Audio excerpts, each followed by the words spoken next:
नमस्कार मेरे प्यारे YouTube के सब्सक्राइबर साथियों, राज की बात में आपका स्वागत है, जहां डर और रहस्य की परतें धीरे धीरे खुलती हैं और आपके दिलों की धड़कनें तेज कर देती हैं। आज फिर से एक खौफनाक और दिल दहला देने वाली कहानी लेकर मैं आपके सामने उपस्थित हूं। दोस्तों, कल्पना कीजिए, एक छोटे से रहस्यमयी गांव में कुछ दोस्तों ने एक प्राचीन रहस्य का पता लगाया जो बाहरी दुनिया से जुड़े एलियंस से जुड़ा हुआ था।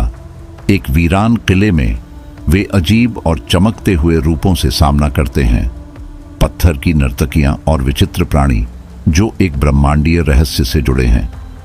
ये प्राणी जिनके पास कान नहीं हैं और जिनकी अजीब सी रीति रिवाज हैं, रहस्यमय प्रतीकों और संकेतों के जरिए संवाद करते हैं। जैसे जैसे गांव वाले इस रहस्य में शामिल होते हैं, ये राज्य सामने आता है। ये एलियंस यहाँ क्यों हैं और वे कितने सालों से एक दंड भुगत रहे हैं।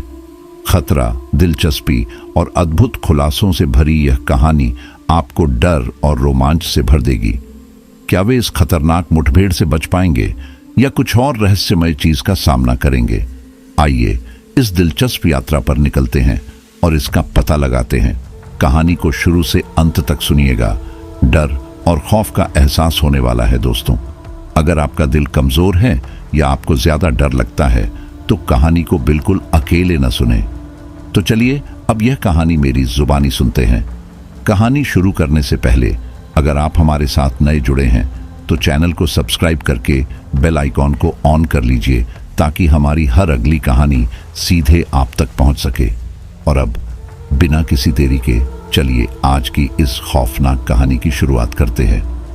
आज से लगभग 25 साल पहले की बात है, जब मोबाइल फोन नहीं हुआ करते थे। संचार के लिए बस पत्र या गिने चुने साधन ही थे। पीजी कॉलेज में फाइनल पेपर हो चुके थे, बस प्रैक्टिकल्स बाकी थे। कॉलेज के एक ग्रुप के सभी सदस्य फ्री होकर एक जगह इकट्ठा हुए। ये मित्र मंडली बहुत खास थी। जहां भी ये लोग मिलते वहां माहौल ही बदल जाता। दोस्तों की बातों में लोग इतने खो जाते कि भूख प्यास सब भूल जाते। इस ग्रुप में 3 सदस्य थे, अंजलि, रघुवीर और प्रकाश। ये सब बिंदास थे और अपनी ग्रेजुएशन पूरी कर चुके थे। पीजी का आखिरी साल चल रहा था, इसलिए सभी काफी खुश थे। उनका ग्रुप कॉलेज में ड्रीम क्लब के नाम से मशहूर था। ड्रीम क्लब के अलावा एक और ग्रुप था जो हमेशा दूसरों के काम में टांग अड़ाता था। उसमें रमेश, रेखा और सूरज शामिल थे। ये तीनों अक्सर दूसरों को परेशान करने और अजीब हरकतें करने के लिए बदनाम थे। हालांकि सूरज दिल का अच्छा था, लेकिन उसके पिता की दौलत ने उसे थोड़ा घमंडी बना दिया था। सूरज के पिता कई साल पहले गांव से शहर आए थे और उनकी पेट्रोल रिफाइनरी का काम अच्छा चल रहा था। एक दिन ड्रीम क्लब के सभी सदस्य बैठकर बातें कर रहे थे। अचानक बात भूतों की चर्चा पर आ गई। बातों ही बातों में अंजलि ने कहा, मुझे भूत देखने हैं, तभी मानूंगी कि भूत सच में होते हैं, वरना आज के बाद इस टॉपिक पर कोई बात नहीं करेगा। प्रकाश ने भी अंजलि की बात का समर्थन किया। उसने कहा, हाँ सही कह रही है, ये भूत कुछ नहीं होता। मुझे भी इन बातों पर भरोसा नहीं है। मैं भी भूत देखना चाहता हूं, तभी मानूंगा। रघुवीर और बाकी दोस्तों ने इस टॉपिक पर ज्यादा ध्यान नहीं दिया क्योंकि उन्होंने भी कभी भूत नहीं देखा था। लेकिन पास में खड़े सूरज ने उनकी बात सुन ली और टोंट मारते हुए कहा, अगर भूत देखने हैं तो मध्य प्रदेश के गोहद किले में जाकर देख लो, सब पता चल जाएगा। यह कहकर सूरज वहां से चला गया। अंजलि ने उसकी बात को अनसुना करते हुए मुंह चिढ़ाया। यह कब से हमारी बातें सुन रहा था।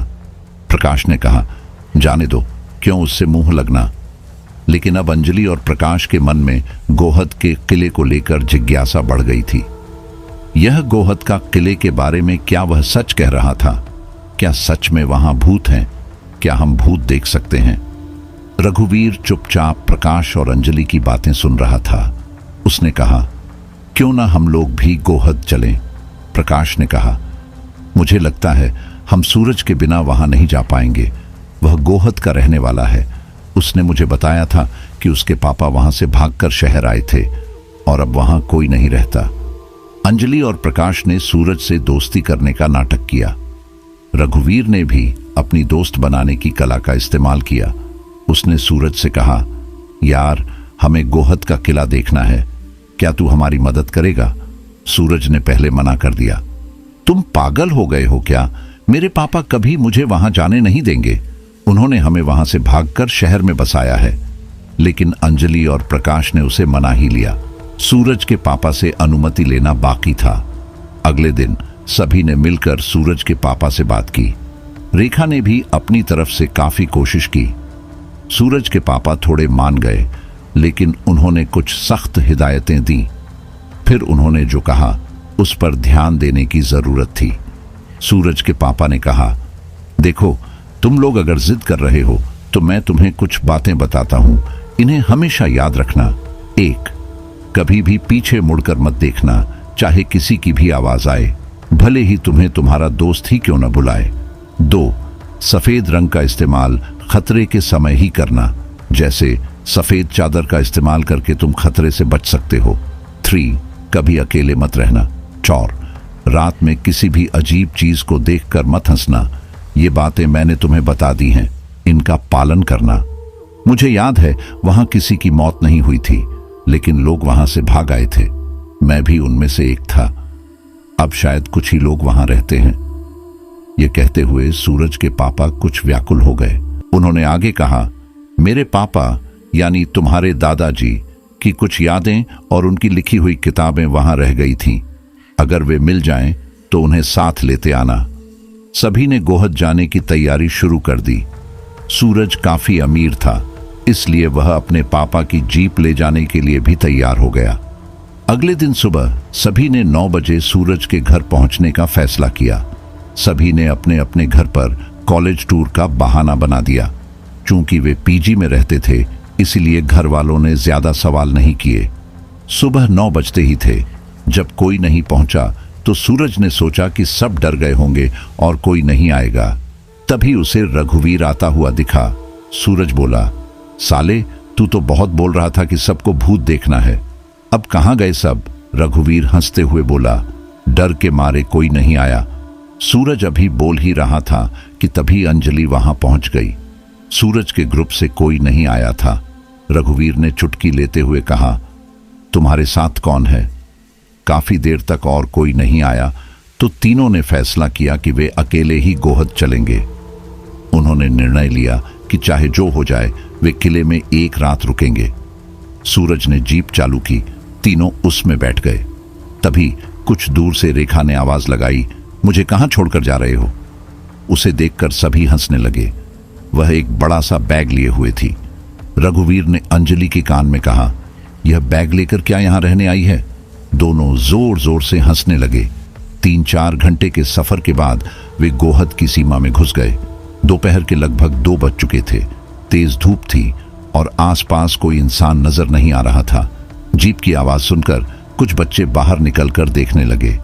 सूरज ने जीप रोक दी और एक पेड़ के नीचे बैठे बुजुर्ग व्यक्ति जो अपने कांपते हाथों से तंबाकू घिस रहे थे से पूछा, गोहद का किला जाना है?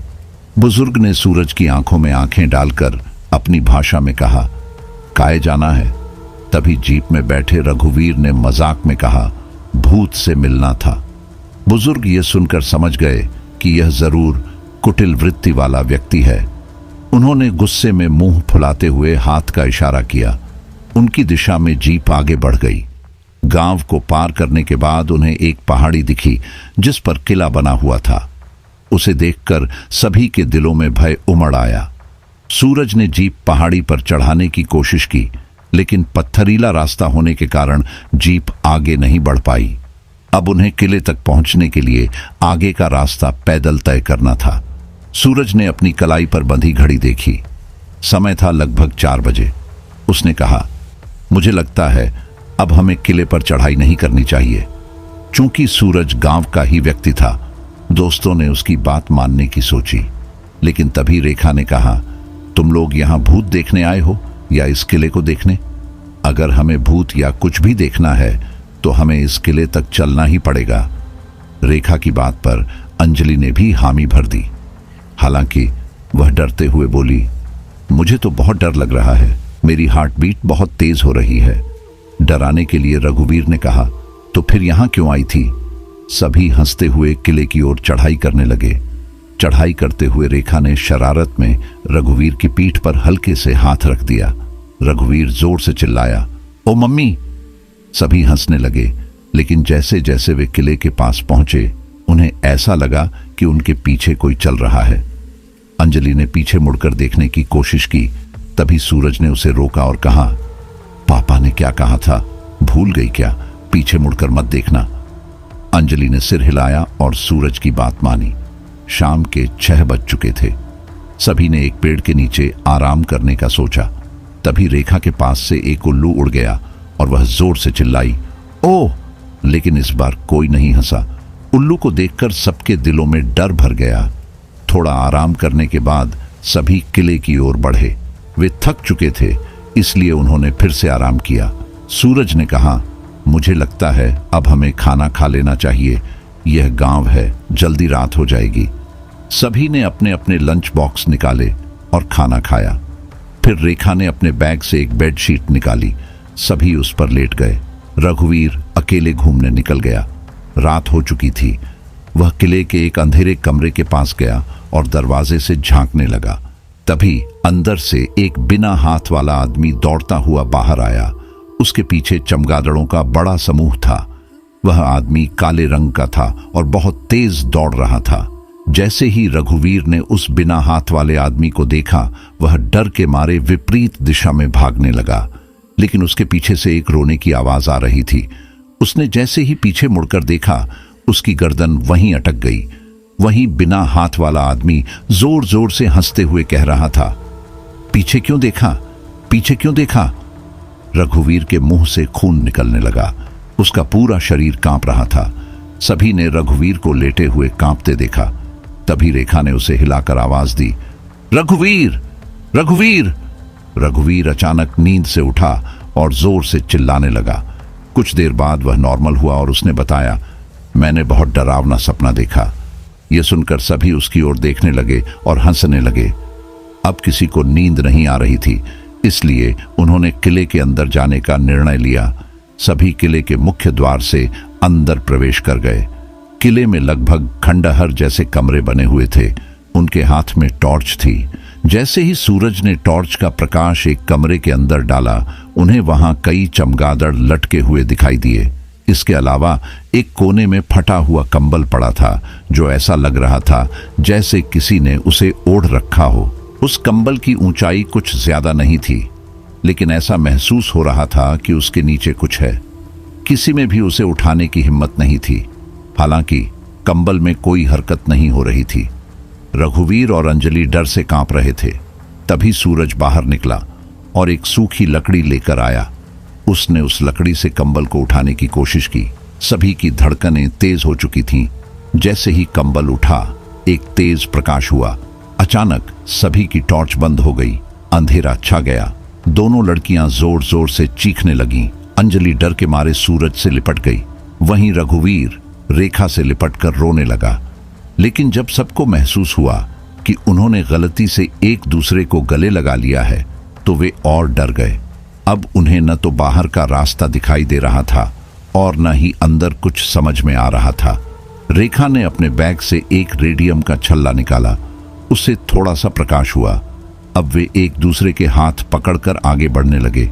जैसे ही वे दरवाजे तक पहुंचे, सूरज ने पीछे मुड़कर उस कंबल को देखने की कोशिश की, लेकिन उसे अपने पापा की बात याद आ गई।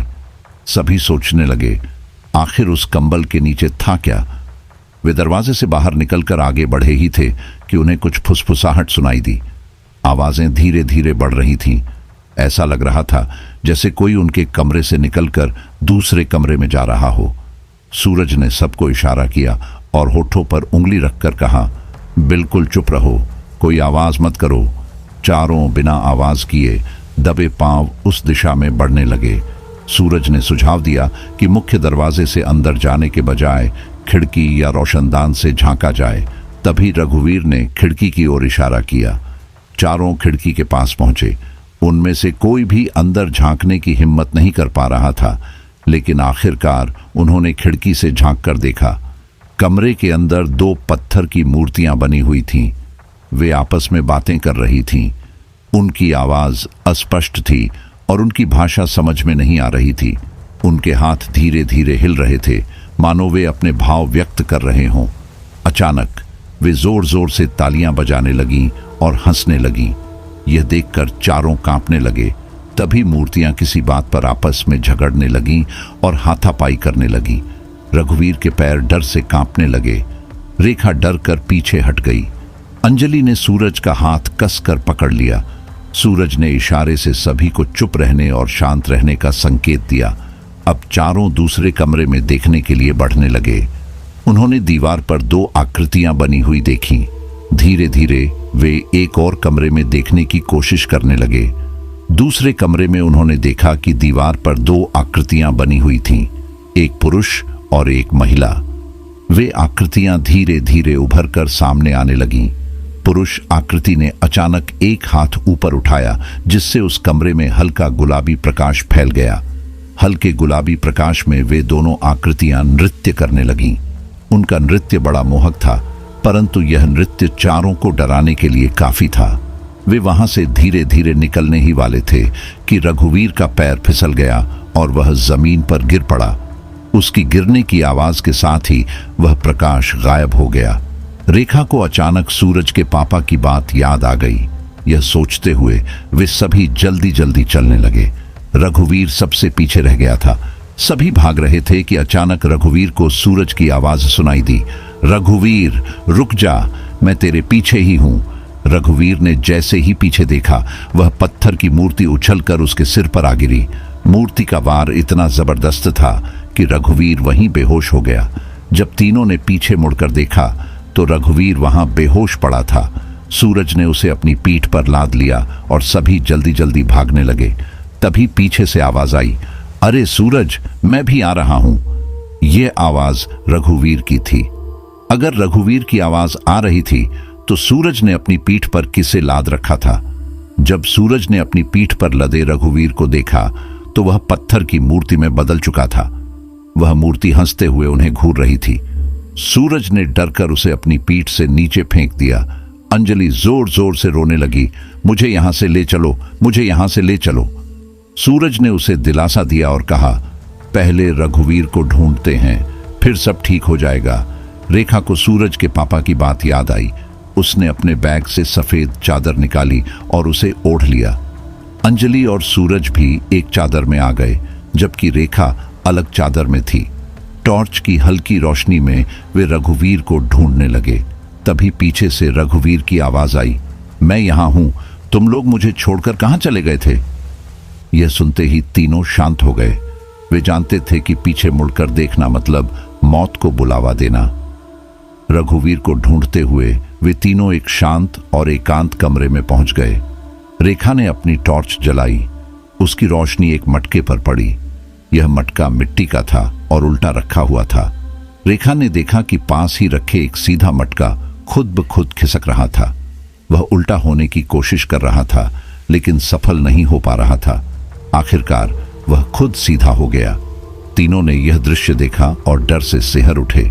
इस डरावने माहौल के बीच उन्हें उस मटके के प्रयास पर हंसी आ गई, लेकिन वे सूरज के पापा की चौथी बात भूल गए। रात में किसी अजीब चीज को देखकर मत हंसना। जैसे ही वे हंसे, उन मटकों से 2 हाथ निकले। वे हाथ अपनी उंगलियों के सहारे तेजी से उनकी ओर बढ़ने लगे। तीनों घबराकर भागने लगे। रेखा की टॉर्च की रोशनी धीरे धीरे कम हो रही थी। सूरज ने उसे सफेद चादर निकालने को कहा। रेखा ने जैसे ही चादर निकाली, एक तेज धमाके के साथ मटके फूट गए। उनके टुकड़े तीनों के चेहरे पर लगे, जिससे वे घायल हो गए। मटकों में से निकले हाथ बिना धड़ के थे। वे अपनी उंगलियों के सहारे चल रहे थे और तीनों का पीछा कर रहे थे। रेखा ने चीखते हुए उन हाथों को अंजलि और सूरज को दिखाया। अब तीनों ने जल्दी से सफेद चादर ओढ़ ली और उसके नीचे बैठ गए। तीनों के दिल की धड़कनें इतनी तेज थीं, मानो बुलेट ट्रेन की रफ्तार से चल रही हों। रेखा ने चादर के एक छोटे से हिस्से से बाहर झांकने की कोशिश की। उसने देखा कि वे दोनों हाथ उनकी परिक्रमा कर रहे थे। यह देखकर रेखा रोने लगी। डर और घबराहट के बीच उसने सूरज और अंजलि को धीरे से बताया, वे हाथ हमारी परिक्रमा कर रहे हैं, पता नहीं उनका मकसद क्या है। तीनों बिना कोई हरकत किए बैठे रहे। ऐसा लग रहा था जैसे उन्हें सांप सूंघ गया हो, उन्हें साक्षात्कार ही हो गया भूत का, और अब उनका मकसद बस इतना था कि वे रघुवीर को ढूंढकर सीधे घर निकल जाएं। वे मन ही मन सोच रहे थे कि अगर वे इस जगह से बच निकले तो भविष्य में कभी भी इसकी चर्चा नहीं करेंगे। बस एक बार भगवान उन्हें बचा ले। उनके दिलों में एक ही सवाल था, क्या वे अपने घर लौट पाएंगे या नहीं। इस सोच ने तीनों को और बेचैन कर दिया। अंजलि रो रो कर यही कह रही थी कि वह रघुवीर को क्यों लेकर आई। उसे रघुवीर की चिंता सता रही थी। वे दोनों ही हाथ उनका पीछा नहीं छोड़ रहे थे। तीनों ही चादर के अंदर दुबके हुए बैठे थे कि तभी एक हाथ चादर के अंदर घुसने का प्रयास करने लगा। रेखा ने उसे देखकर अपने बैग से दूर भगाने की कोशिश की। सूरज ने उस हाथ के सामने बैग रख दिया। इसी बीच दूसरा हाथ अंजलि की पीठ पर चढ़ने लगा। अंजलि यह देखकर डर के मारे चीख पड़ी और रोते हुए सूरज से बोली, मेरे ऊपर वह हाथ चढ़ रहा है। सूरज ने चादर के अंदर ही उसे हटाने का प्रयास किया। तभी दूसरा हाथ रेखा की पीठ पर रेंगने लगा। रेखा और अंजलि दोनों रोने लगी। उन्होंने उन हाथों से पीछा छुड़ाने का भरसक प्रयास किया। अचानक वे हाथ गायब हो गए। उनकी कोई हरकत नहीं दिखी। तीनों ने धीरे धीरे चादर हटाई और तुरंत वहां से भाग खड़े हुए। भागते भागते वे एक छोटे कमरे में पहुंचे। वहां जाकर उनकी सांसों में सांस आई। रेखा ने देखा कि दूसरा कमरा हल्के प्रकाश से भरा हुआ था। वहां से किसी के बात करने की आवाज भी आ रही थी। रेखा ने सूरज को उस कमरे में जाने से रोका। वह अब और खतरा नहीं उठाना चाहती थी। अंजलि भी रेखा से सहमत थी, लेकिन सूरज ने कहा कि वह रघुवीर को ढूंढ कर ही रहेगा। वह अकेले ही उस कमरे में चला गया। अंजलि और रेखा दरवाजे पर खड़ी हो गई। जब काफी देर तक सूरज बाहर नहीं निकला तो दोनों को चिंता होने लगी। डरते हुए वे भी कमरे के अंदर गईं। जैसे ही उन्होंने अंदर प्रवेश किया, एक काले कोट में बुजुर्ग व्यक्ति दिखाई दिया। उसके बड़े बड़े बाल थे और वह टोपी पहने हुए था। उसने अपने होठों पर उंगली रखकर उन्हें शांत रहने का इशारा किया। वे दोनों घबराई हुई थीं, लेकिन वह व्यक्ति उन्हें तीसरे कमरे में ले गया। वहां उन्होंने देखा कि सूरज और रघुवीर एक दूसरे से बातें कर रहे थे। रेखा ने रघुवीर को देखकर खुशी से उसे गले लगा लिया और रोने लगी। बुजुर्ग व्यक्ति ने उन्हें मरहम दिया, जिसे उन्होंने अपने घावों पर लगाया। वह उन्हें सांत्वना देते हुए बोला कि अब डरने की कोई जरूरत नहीं है। उसने कमरे में अलाव जला दिया और उनके सोने की व्यवस्था कर दी। थके हुए चारों गहरी नींद में सो गए। सुबह सूरज की रोशनी चारों ओर फैल चुकी थी। रेखा की आंख खुली तो उसने सबसे पहले रघुवीर को देखा। वह उसे जगाने लगी। रघुवीर जाग गया। दोनों बाहर निकलकर किले की तलहटी देखने लगे। रेखा ने रघुवीर से अपने प्यार का इजहार किया और उसे गले लगाकर रोने लगी। पीछे से अंजलि और सूरज उन्हें देख रहे थे। वे दोनों चुपके से उनके पास गए और उन्हें डरा दिया। चारों जोर जोर से हंसने लगे। बुजुर्ग व्यक्ति उनके लिए चाय लेकर आया। सभी ने साथ बैठकर चाय पी। सूरज ने बुजुर्ग से पूछा, आप यहां रात में अकेले क्या कर रहे थे? क्या आपको डर नहीं लगता? बुजुर्ग ने मुस्कुराते हुए उन्हें गांव चलने को कहा। गांव पहुंचते ही उन्होंने देखा कि सभी गांव वाले उस बुजुर्ग का सम्मान कर रहे थे। बुजुर्ग ने बच्चों को टॉफियां दी। सभी खुश होकर अपने अपने घर चले गए। कुछ छोटे बच्चे तो बिना कपड़ों के ही नंगे दौड़ लगाते हुए उन बुजुर्ग दादा के पास आ गए थे। वे चारों चुपचाप बुजुर्ग दादा के साथ चल रहे थे। उन्होंने देखा कि वे गांव के काफी सम्मानित व्यक्ति थे। बुजुर्ग दादा उन्हें गांव में बने सबसे अच्छे और पक्के मकान में ले गए। मकान देखकर लग रहा था कि यह काफी पुराना था और इसमें लंबे समय से सफाई नहीं हुई थी। बुजुर्ग बोले, आप लोग यही आराम करें। अगर नहाना हो या टॉयलेट जाना हो तो वो वहां बना हुआ है। उन्होंने एक कमरे में बाथरूम की तरफ इशारा करते हुए कहा।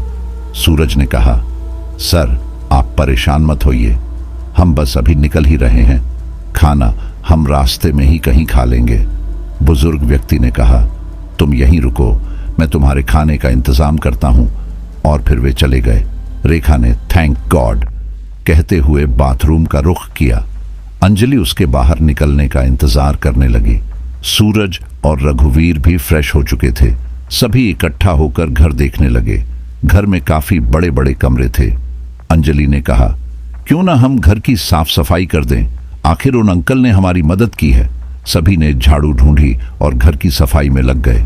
धूल और जाले साफ करने के बाद घर चमकने लगा। सफाई के दौरान सूरज को एक बंद बक्सा मिला। जब उसने बक्सा खोला तो उसमें उसे अपने पापा की पुरानी फोटो दिखी। उसने फोटो पहचान ली। बक्से में कई और पहचान के चिन्ह देखकर सूरज समझ गया कि यह घर उसी का है। उसने सबको बताया कि यह उसका ही घर है। वह बोला, मैं तब 10 या 12 साल का था जब पापा मुझे और मम्मी को लेकर शहर चले गए थे। पापा की फोटो और बाकी चीजें देखकर सूरज काफी खुश हो गया। उसे खुश देखकर बाकी सभी भी खुश थे। उसने अंजलि को धन्यवाद दिया और कहा, तुम्हारी वजह से ही हम घर की सफाई में लगे और मुझे यह सब याद आया। सूरज ने दादाजी के कुछ पुराने लेटर और फोटो ढूंढने की कोशिश की। उसे एक बंद कमरे में यह निशानियां मिलने का अंदेशा था, लेकिन कमरे का ताला बंद था। बिना इजाजत वह ताला तोड़ना ठीक नहीं समझा, इसलिए वे बुजुर्ग दादा के आने का इंतजार करने लगे। लगभग 3 घंटे बाद जब दादा लौटे तो उन्होंने घर की साफ सफाई देखकर गुस्से में चारों को डांटना शुरू कर दिया। उन्होंने कहा, तुमने मेरी इजाजत के बिना यह सब क्यों किया? चारों ने सर झुकाकर उनकी डांट सुनी। रघुवीर उनकी बातों को सहन नहीं कर पाया। उसने ऊंची आवाज में कहा, आप हमें डांट रहे हैं, लेकिन यह घर आपका नहीं है। यह घर मेरे दोस्त सूरज का है। हमने उसके पापा की फोटो देखी है और सूरज को सब याद आ गया है। इतना सुनते ही दादा चुप हो गए। वे स्तब्ध खड़े रह गए। उनके हाथ से एक थैली छूट गई। फिर उन्होंने सूरज को गले लगा लिया और बोले, सूरज, मेरे बच्चे, मेरे पोते, तू कितना बड़ा हो गया है। हाँ, तू ही मेरा खून है। मैं तेरा दादा हूं। सूरज अचंभित होकर बोला, पर यह सब क्या हो रहा है? पापा मम्मी ने मुझे कभी आपके बारे में बताया क्यों नहीं? आप यहां क्यों हैं? रघुवीर, रेखा और अंजलि ये सब देखकर हैरान थे, लेकिन बहुत खुश भी। सूरज अपने दादा से लिपटकर फूट फूट कर रोने लगा। फिर उन्होंने थैली उठाई जिसमें दादा ने खाना लाया था। सभी ने साथ में लंच किया। इसके बाद दादा ने उन्हें अपनी कहानी सुनाई। उन्होंने कहा, यह बहुत पहले की बात है, जब सूरज पैदा हुआ था। मैं बहुत खुश था। मैं स्पेस एंड रिसर्च सेंटर से रिटायर हुआ था। मुझे रिसर्च का शौक था, खासकर एलियंस यानी दूसरे ग्रहों के इंसानों के बारे में। गांव के पास के किले में कुछ भूतों की खबरें मिली।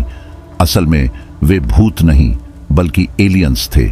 मैंने तीर्थ यात्रा के बहाने किले के एक कमरे में रहना शुरू कर दिया। भूतों के डर से कोई वहां नहीं आता था। एक बार मैंने देखा कि एक मटका दूसरे मटके पर चढ़ने की कोशिश कर रहा था। जब वह चढ़ गया तो दूसरा मटका उसे लेकर भागने लगा। यह देखकर मैं हंसी रोक नहीं पाया। उनकी भावनाओं को ठेस पहुंची और वे मेरे पीछे पड़ गए। तब से मैंने सफेद शॉल ओढ़कर खुद को बचाया। मुझे पता चला कि सफेद रंग देखकर वे शांत हो जाते हैं और उनका कोई मजाक उड़ाए या उन पर हंसे तो उन्हें बिल्कुल अच्छा नहीं लगता। मैंने यह भी देखा कि ये लोग पीछे मुड़कर देखने पर भी चिढ़ते हैं।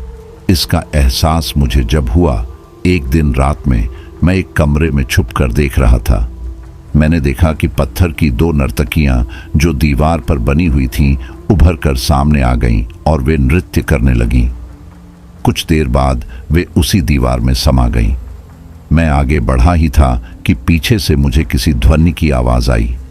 मैंने पीछे मुड़कर देखा तो वे नृत्यांगनाएं मेरे पीछे चल रही थीं और वे अपने हाथ में एक तेज धार का हथियार लिए थीं। मैं किसी तरह जान बचाकर भागा, पर एक दिन किसी प्रकार की घटना घटी तो मैंने उन्हें पीछे मुड़कर नहीं देखा, तो उन्होंने मुझ पर प्रहार नहीं किया। इस प्रकार की कई बातें मैंने अपनी डायरी में लिखी और कई और शोध किए। मैं उन्हें समझने की कोशिश कर रहा था कि ये एलियंस यहाँ इस किले से जुड़े कुछ रहस्यों से जरूर ताल्लुक रखते हैं। इसी बात का मैं पता लगाना चाहता था, या ये बस यहाँ रहने ही आए थे। मेरी शोध जारी रही। ये एलियंस काफी शातिर थे और सुबह होने पर पत्थर की मूर्तियों, मिट्टी आदि के बर्तनों का रूप ले लेते थे। मुझे उन्हें देखते हुए 15 दिन का समय हो गया था, तो मुझे लगा कि घर पर सभी को मेरी चिंता हो रही होगी। फिर एक दिन मैं घर पहुंच गया। सभी लोग मुझे देखकर खुश हुए और किसी को भी मेरे किले में रहने की बात पता नहीं चली। मैं बहुत चिंतित और परेशान सा होने लगा था, क्योंकि मेरी रिसर्च को कोई भी आयाम नहीं मिल पा रहा था। मेरे मन में कई प्रश्न आ रहे थे, जैसे 1. यह लोग यहाँ क्यों आए हैं? 2. ये लोग आखिर क्या खाते हैं? 3. ये कब जाएंगे? 4. ये क्या चाहते हैं? ऐसे कई प्रश्न मेरे मन में थे। मुझे खाना पाना कुछ भी अच्छा नहीं लग रहा था। एक दिन गांव के ही एक युवक को किले में उन एलियंस ने परेशान किया और वह दूसरे दिन हार्ट अटैक से किले में मरता पाया गया। मैं समझ चुका था कि उसकी मौत डर जाने से हुई है। फिर मैंने गांव वालों को 4 बातें बताईं। 1. तुम लोग कभी भी पीछे मुड़कर मत देखना, चाहे किसी की भी आवाज आए, चाहे तुम्हें तुम्हारा दोस्त ही बुलाए। 2. सफेद रंग का इस्तेमाल खतरा आने पर ही करना, जैसे सफेद चादर का इस्तेमाल खतरे से बचने के लिए कर सकते हो। 3. कभी अकेले मत रहना। 4. रात में किसी भी अजीब चीज को देखकर मत हंसना। इन बातों को सुनकर लोग मुझे और मानने लगे। तीसरी बात इसलिए थी कि कम से कम लोग साथ में तो रहेंगे और डर कम लगेगा। फिर एक दिन मैंने निर्णय किया कि अपने परिवार को शहर भेज देना चाहिए ताकि मेरी रिसर्च हो सके। मैंने सभी को शहर भेजने की तैयारी की और फिर मैं सारे परिवार को शहर में व्यवस्थित करके यहाँ से तीर्थ यात्रा के बहाने गांव वापस आ गया। एक दिन सूरज के पापा गांव आए और मुझे ले जाने की जिद करने लगे। मैंने उन्हें कसम दी कि मुझे अपना काम करना है और मेरे बारे में वह किसी को नहीं बताएंगे। समय आने पर मैं सब बता दूंगा। फिर भी सूरज के पापा यानी मेरा बेटा मुझसे मिलने यहाँ छुप छुप कर आता रहा और मेरी कई व्यवस्था करता रहा। सूरज के दादाजी ने सभी से प्यार भरी बातें की। सभी ने मिलकर खाना खाया और फिर दादाजी ने सभी को गांव दिखाने का निश्चय किया। सभी बेहद खुश थे और गांव देखने दादाजी के साथ निकल पड़े। रेखा और अंजलि को गांव बहुत अच्छा लग रहा था। रेखा ने कुएं में झांककर कुएं का पानी देखा और मजाक ही मजाक में पीछे से अंजलि ने धक्का देकर उसे डराने की कोशिश की, तो सभी अंजलि की इस हरकत को देखकर हंसने लगे। इसी प्रकार गांव के छोटे बड़े बच्चे उन चारों को देखकर मंद मंद मुस्कुरा रहे थे और शर्माने के कारण उनके पास नहीं आ रहे थे। सूरज ने उन्हें बुलाने की कोशिश की, फिर भी वे कुछ झुंड सा बनाकर एक नीम के पेड़ के नीचे ही खड़े रहे। सूरज के दादाजी ने उन बच्चों को बुलाकर सूरज के हाथ से कुछ टॉफी दिलवाई, तो सभी उनके पास आकर मस्ती करने लगे। उन्होंने फसल से खड़े हुए खेत देखे और गांव की पगडंडियों पर चलकर बहुत अच्छा महसूस किया। समय निकलता जा रहा था और फिर सूरज ने दादाजी से साथ में चलने की जिद की। फिर रघुवीर, रेखा और अंजलि ने भी जिद की कि वे अब सबके साथ ही चलें। दादाजी ने कहा, देखो बच्चों, मैं तुम्हारे साथ चलता, मगर मुझे आज मेरे एक आविष्कार का परीक्षण करना है। आज मेरा टेस्ट हो जाएगा, जिससे मुझे उन एलियंस और उनके आने का रहस्य का कारण भी पता चल जाएगा। सूरज ने कहा, अगर आज आप परीक्षण करना चाहते हैं तो हम भी आज आपके साथ रहेंगे। मैं अब आपको अकेला नहीं छोड़ूंगा। दादाजी, सूरज और सभी का प्यार देखकर दादाजी सूरज और रघुवीर को अपने साथ चलने को राजी हो गए, पर अंजलि और रेखा को घर पर ही रहने की सलाह दी। तभी अंजलि और रेखा ने भी अकेले घर रहने की मना की, तो सभी साथ चलने को तैयार हो गए। दादाजी सभी के साथ समय से ही किले पर पहुंच चुके थे और किले के ही एक कमरे में, जिसमें उन्होंने अपनी लेबोरेटरी बना रखी थी, उसमें सभी को एकत्रित किया। फिर कुछ जरूरत का सामान जो वे अपने साथ लाए थे बारी बारी से निकालना शुरू किया। सूरज के दादाजी ने सूरज को एक यंत्र बताया जो एलियंस के होने और उनके आने के संकेत देता था। यह यंत्र उन्होंने अपनी इतने सालों की मेहनत से बनाया था। देखो, सभी को मैं बताता हूं, उन्होंने कहा। ये जो घड़ी है, इसकी सुई हमें बताती है कि यहाँ एलियंस हैं या इनकी उपस्थिति है, और दूसरी घड़ी हमें बताती है कि ये कब आएंगे या जब भी इनकी आने की आशंका होगी, यह घड़ी हमें बता देगी। रात के करीब 8 बज चुके थे। सारी तैयारी के बाद जब सूरज ने दादाजी को घड़ी की तरफ इशारा करके बताया, दादाजी इस घड़ी का कांटा तो पहले से ही आगे है, तो दादाजी ने बताया, यहाँ एलियंस हैं, इसलिए यह कांटा आगे है। मैंने देखा है, ये रात में ही निकलते हैं बाहर। अभी वे छुपे हुए हैं। वे तब तक छिपे रहते हैं जब तक कि बिल्कुल शांति ना हो जाए। वे हम लोगों के सामने नहीं आना चाहते। तभी वह कांटा तेजी से आगे बढ़ा। दादाजी ने कहा, सभी सफेद चादर ओढ़कर बैठ जाओ, एलियंस आ रहे हैं। सामने कोई भी किसी प्रकार की हरकत नहीं करेगा। जो कि दादाजी की मेहनत ही थी कि उन्हें पता था कब क्या करना है। अचानक ही एक बहुत ही हल्के धमाके से दीवारों के ऊपर बनी हुई आकृतियां उभर कर आईं और सभी इकट्ठा होने लगीं। इन आकृतियों में 2 नृत्यांगनाएं, एक पुरुष और 2 बच्चे शामिल थे। वे बच्चे 2 अलग अलग मटकों में से निकल रहे थे। वे आपस में मिलकर नृत्य जैसा आयोजन करने लगे थे। दादाजी ने इशारों में कहा, कोई आवाज नहीं करेगा। उनके नृत्य को देखकर प्रतीत हो रहा था जैसे वे माफी मांग रहे हों। वे सभी नृत्य करते और ऊपर हाथ करते थे। उनकी आंखें बड़ी बड़ी थीं, पर उनके कान नहीं थे। उनकी नाक बहुत छोटी सी थी, जिसकी शुरुआत भौं के मध्य से नहीं हुई थी। उनके अंगों पर कुछ हल्का सा चमकीला, जैसे कोई धातु हो, कपड़ा था। उनकी आंखों से हरे रंग का कुछ तरल पदार्थ गिर जाता था, जिसे वे दोनों हाथों की हथेलियों से मल लेते थे और फिर बार बार उन हथेलियों को देखते रहते थे। सूरज से रहा नहीं गया तो उसने दादाजी से इशारों में ही पूछा, यह क्या चेक कर रहे हैं? दादाजी ने उसे इशारों में ही बताया, मुझे भी इसी का पता लगाना है कि यह क्या करते हैं। इस पदार्थ को रगड़कर यह क्या देखते रहते हैं? मुझे लगता है यह किसी संकेत की तलाश में है और वह संकेत नहीं मिल रहा है, पर मैं यह कह सकता हूं कि यह पदार्थ इन्हें नृत्य करने पर ही प्राप्त होता है। सभी उन्हें देख रहे थे। तभी वे बच्चे बहुत गुस्से में आ गए। उनका गुस्सा बहुत डरावना था। वे बहुत खतरनाक और डरावने लग रहे थे और गुस्से में वे अपने सिर पटकने लगे। फिर आपस में लड़ने और हाथापाई पर उतर आए। उन्हें शांत कराने की कोशिश उन नर्तकियों ने की कि वे दोनों ही एक एक बच्चे को संभालने का प्रयास कर रही थी, पर दोनों बच्चे शांत नहीं होना चाह रहे थे। जब उन्हें वे उनसे दूर ले गईं, तो फिर वे अपने सिर पटकने लगे।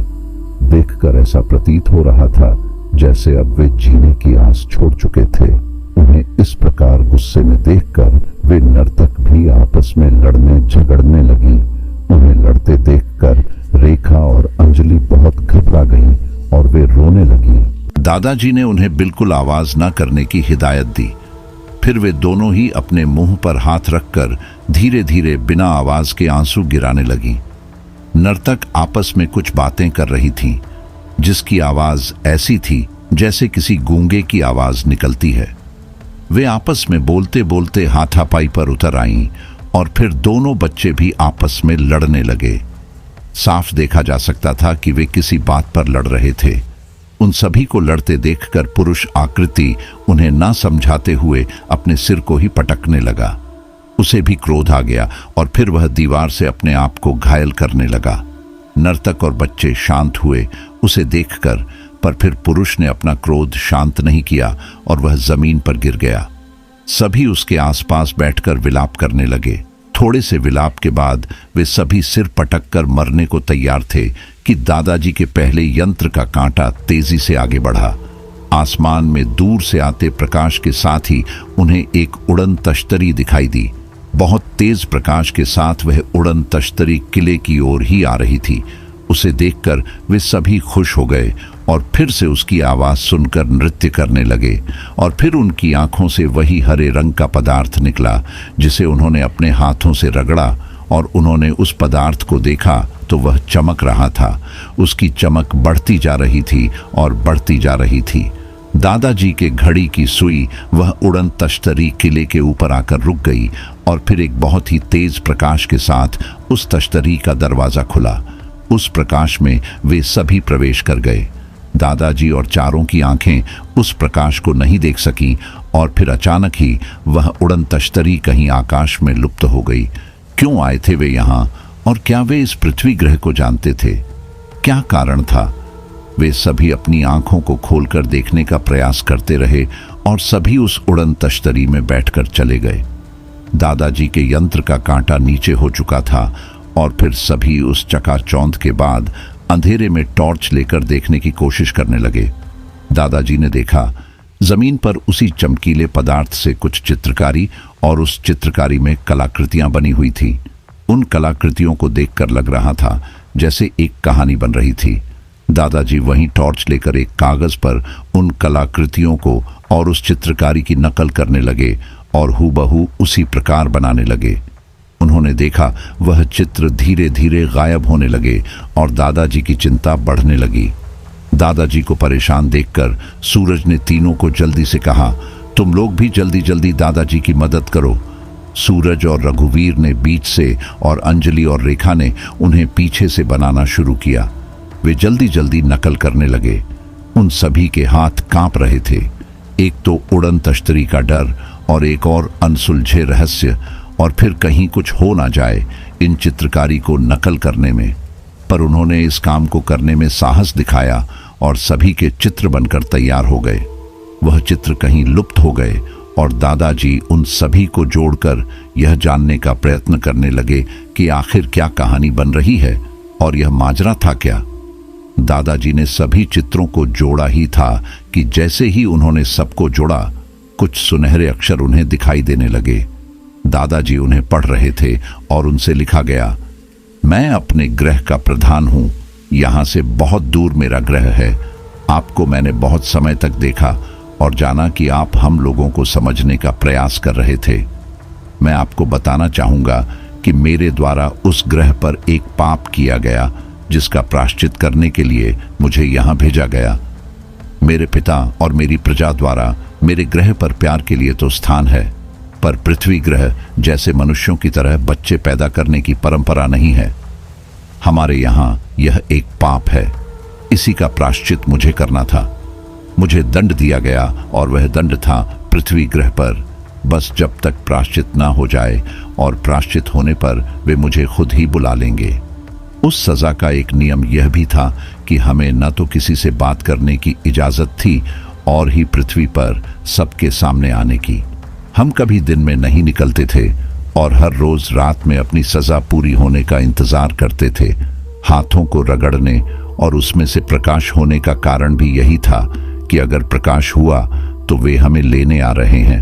आप हमारे साथ रहे, हमें अच्छा लगा क्योंकि आप हमेशा अकेले ही रहे, पर हमारी मजबूरी थी क्योंकि अगर लोग हमसे डरते नहीं तो वे हमें रहने नहीं देते। मेरी दोनों पत्नियां और बच्चे आपसे खुश हैं। अगर आपको बुलाना हो तो हम फिर आएंगे। आपके यंत्र में मैंने वह शक्ति डाल दी है जो हमें बुला सके। पृथ्वी और हमारे ग्रह में लगभग 30 वर्ष का अंतर है। इसी का कारण देखते देखते आपकी उम्र बढ़ती गई, पर हम जैसे के जैसे ही रहे। हमारी उम्र मात्र 1 वर्ष ही बढ़ी क्योंकि हमारे जीवन और आपके जीवन में 30 वर्ष का अंतर है। हमारे अपराध की सजा कब पूरी हो जाएगी हमें नहीं बताया गया था। दादाजी ने यह सब जानकर चारों से कहा, तुम चारों की वजह से मैं इस राज्य को जान पाया कि जो उन्हें इस पृथ्वी ग्रह पर काटना था, जो पुरुष आकृति नर्तकों का अपराध था कि उन्होंने वे संतान पृथ्वी पर रह रहे मनुष्य की तरह ही प्राप्त की। हाँ, जहां तक मैं समझ चुका हूं, जो उन्होंने लिखा वही सत्य था। उस ग्रह पर जहां से यह सब आए थे, वहां प्रजनन पृथ्वी ग्रह से भिन्न है। पर कैसा है, मुझे इस बात की जानकारी एकत्र करनी होगी। वे किस तरह अपनी संतानों को जन्म देते हैं। वे सुनहरे शब्द गायब हो चुके थे। सभी काफी खुश थे और सुबह भी हो चुकी थी। गांव के सभी लोग घबराए हुए थे उस उड़न तश्तरी को देखकर और दादाजी से मिले। उन्होंने कहा, किसी को भी घबराने की जरूरत नहीं है, ऐसी हिदायत दी। सभी ने अपना सामान समेटा और जीप में शहर की ओर चल दिए। सूरज अपने दादाजी को साथ ले जा रहा था। दोनों काफी खुश थे। घर पहुंचकर दादाजी से सूरज के पापा यानी उनके लड़के से मुलाकात की। दादाजी ने सभी से प्रॉमिस लिया कि यह बात किसी को नहीं बताए, क्योंकि खोज अभी जारी थी। आखिर और भी बहुत कुछ उस ग्रह के बारे में जानना था और जानकारी एकत्र करनी थी। उनके रहन सहन के बारे में, उनके जीवन के बारे में। सभी अपने अपने घर पहुंच चुके थे और अगले दिन वे सभी कॉलेज में मिले। अब चारों का एक ही ग्रुप हो गया। वे चारों यही सोचते रहते थे। सभी कॉलेज के छात्र उन्हें बातें करता देखकर सोचते, पता नहीं क्या बात करते रहते हैं। चारों ने मजाक मजाक में सूरज से कहा, दादाजी से उस यंत्र से उन एलियंस को बुलाने को कहना। चारों हंसने लगे। तो दोस्तों, यह थी हमारी आज की कहानी। आपको हमारी आज की कहानी कैसी लगी? कमेंट बॉक्स में कमेंट करके जरूर बताएं। बस आप अपना और अपने परिवार का ख्याल रखें, और अगर अभी तक चैनल को सब्सक्राइब नहीं किया है तो कृपया चैनल को सब्सक्राइब कर लीजिए।